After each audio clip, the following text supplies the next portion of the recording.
last few weeks, I've witnessed a lot of events coordinated by us in the Independent National Electoral Commission, INEC, to further deepen democracy in Nigeria.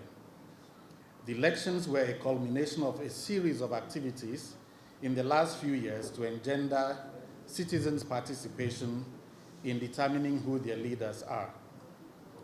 To a large extent, we delivered on that, our human imperfections and limitations notwithstanding. Today, the train will move away from our station to allow other agencies play their parts while we focus on other things in strengthening democracy.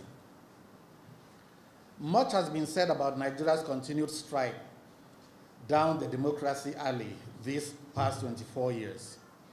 No doubt it has sometimes been turbulent, if not topsy-turvy, rather than a smooth walk or ride. But there have been some good times and experiences along this journey, especially the uninterrupted nature of this trip in the nearly 24 years we've been on it.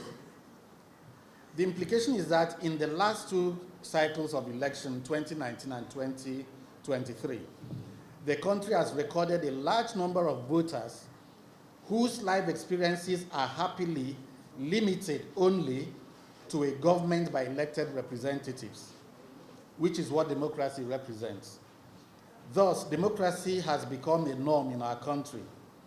That in itself is something to celebrate and build upon. How do we build upon this democracy? The easiest way is to expand the number of Democrats within our democracy, and that includes the number of Democrats within the political parties. Sadly, there are too few Democrats within the political class. The building block for democracy is not only in the large number of participants, but ensuring that these participants fully understand and imbibe the principles of democracy. Some of these principles are citizens' participation, equality of persons, transparency, accountability, political tolerance, and checks and balances. Even in their participation in the electoral process, their security and safety must be guaranteed. We just came out of an election where, for some voters, their safety and security were not guaranteed because of the attitude of many in the political class. That is why it is reprehensible when political actors deploy violence and intimidation during election in order to achieve their ambitions. It is important to charge members-elect into the State House of Assembly to understand that when they sit at the table of governance, they are there not in their personal capacities, but as representatives of their entire constituencies, with all the diversities, such as gender, age, ethnicity, religion, political leanings that exist in your constituencies.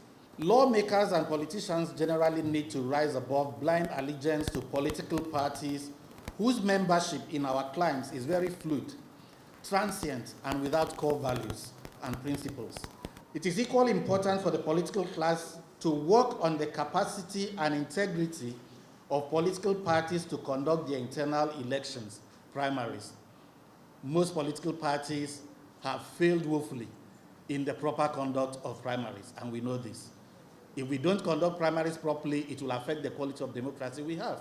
True Democrats also realize that in a multi-party election, there is a higher chance of losing than winning the election, and they must prepare their minds to such possibilities and live with the outcome.